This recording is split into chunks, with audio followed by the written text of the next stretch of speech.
اس کے بعد میں دعوت دیتا ہوں رول نمبر 9 کو کہ وہ اسٹیج پر تشریف لائیں۔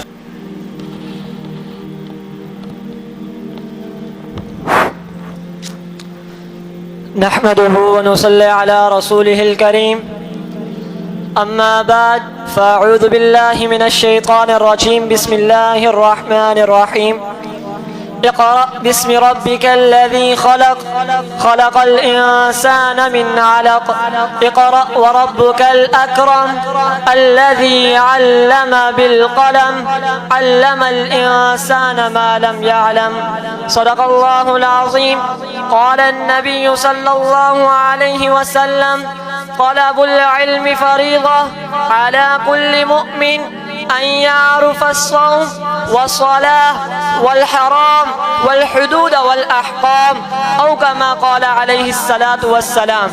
قال عمر بن الخطاب رضي الله عنه تفقهوا قبل أن تسودوا. ثم إمام البخاري رحمه الله تعالى وبعد أن تسودوا وقد تعلم أصحاب النبي صلى الله عليه وسلم في كبر سنهم. ہم سے تاریخ ہے، تاریخ کا عنوان ہے ہم سے تاریخ ہے، تاریخ کا عنوان ہے وقت بھی جانتا ہے، وقت کی پہچان ہے ہم سے الجھو گے تو انجام برا ہوگا، ہم سے الجھو گے تو انجام برا ہوگا، رب کعبہ کی قسم صاحب ایمان ہے ہم. سامعین محترم، اساتذہ کرام، منصفین عظام اور میرے ہم سفر، ہم مشن، ہم مکتب ساتھیوں، السلام علیکم ورحمۃ اللہ وبرکاتہ. سامعین محترم، آج کی اس عظیم الشان اور پروقار محفل میں جس موضوع پر لب کشائی کرنا چاہتا ہوں وہ دینی مدارس کی خدمات سے معاونت ہے. سامعین محترم، اللہ تعالیٰ نے قرآن مجید میں سب سے پہلے ارشاد فرمایا اقرأ، پڑھ. کیا پڑھ؟ کون سا علم حاصل کر. آپ صلی اللہ علیہ وسلم کا ارشاد ہے کہ جس علم کو سیکھنا تمام مسلمانوں پر فرض ہے، اس سے مراد وہ علم ہے جس کے ذریعے نماز، روزہ، حرام اور حدود معرفت حاصل ہو، حدود احکام کی معرفت حاصل ہو.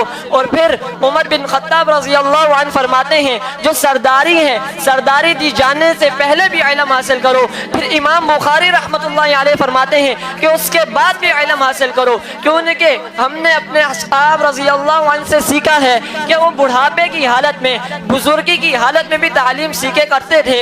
سامعین محترم، یہ دین، یہ تعلیم ہماری زندگیوں میں انہی مدارس سے آئے گی، انہی مکاتب سے آئے گی. سامعین محترم، اللہ تعالیٰ نے اس امت کی رہبری اور رہنمائی کے لیے جو پہلا مدرسہ قائم کیا وہ غار حرا تھا، جس کے معلم اول رب کائنات، متعلم اول آقا دو جہاں اور واسطہ اول جبرائیل امین، کتاب اول کتاب قرآن کریم اور مخاطبین اولین صحابہ کرام اجمعین کی جماعت تھی. سامعین محترم، لوگوں کا عام خیال یہ ہے کہ مدرسہ ایک مخصوص چار دیواری کا نام ہے، مدرسہ ایک پرکشش عمارت کا نام ہے، کہ مدرسہ ایک پرخاص عمارت کا نام ہے، اور وہ یہ سمجھ بیٹھے ہیں کہ اگر اس مدرسے کی دیوار کو گرا دیا جائے تو مدرسہ ختم ہو جائے گا. میں اس کی پرجوش تردید کرتا ہوں. مدرسہ سنگ و گشت کے ڈھیر کا نام نہیں، مدرسہ مزین اور مقین کمروں کا نام نہیں. اگر ایسا ہوتا تو میں اس سادے سے چبوترے کو مدرسہ نہ کہتا جس میں تعلیم حاصل کرنے والوں کو اصحاب صفا کہا جاتا ہے. اگر ایسا ہوتا تو میں دیوبند میں واقع اس انار کے درخت کے سائے کو مدرسہ نہ کہتا جس میں محمود نامی استاد نے محمود نامی شاگرد کو تعلیم دے کر ہزاروں نہیں لاکھوں مدرسوں کی بنیاد رکھی تھی. تو سامعین محترم، آپ مجھ سے سوال کر سکتے ہیں کہ مدرسہ وہ نہیں تو مدرسہ کیا ہے؟ آؤ میں بتاتا ہوں. مدرسہ وہ ہے جہاں انسان کو انسان بننے کی تعلیم دی جاتی ہے، جہاں علم کی شمع اس کے سینے میں روشن کی جاتی ہے، جہاں اسے زندگی گزارنے کا ڈھنگ اور سلیقہ سکھایا جاتا ہے، جہاں اسے اخلاق و آداب و تہذیب سکھائی جاتی ہے.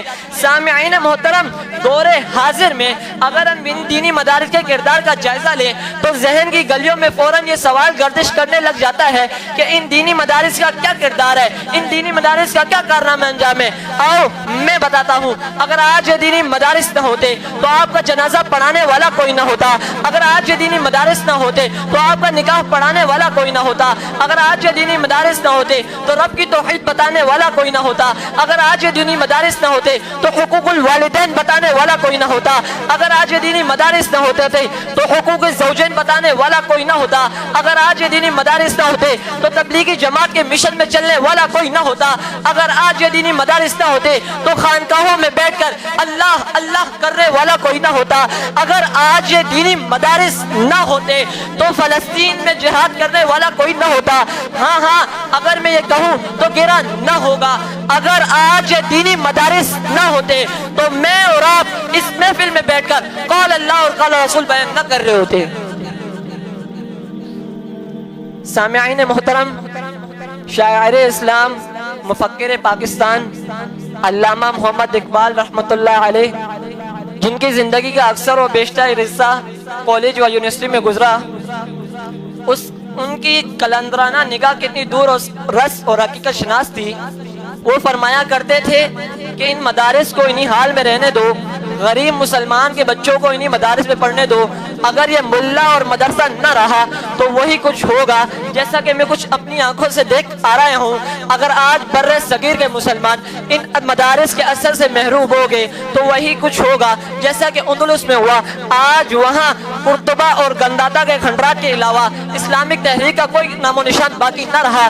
اسی لیے علامہ اقبال رحمۃ اللہ علیہ فرمایا کرتے تھے، اللہ سے کرے دور تو تعلیم بھی فتنہ، اولاد بھی، املاک بھی، جاگیر بھی فتنہ، نہ حق کے لیے اٹھے تو شمشیر بھی فتنہ، شمشیر تو کیا نعرہ تکبیر بھی فتنہ، وما علینا الا البلاغ المبین۔ حذیفہ اشفاق بن مفتی اشفاق احمد، محمد عدنان بن مختیار،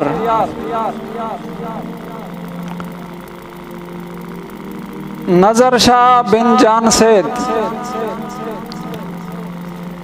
محمد ایوب شہزاد بن علی محمد،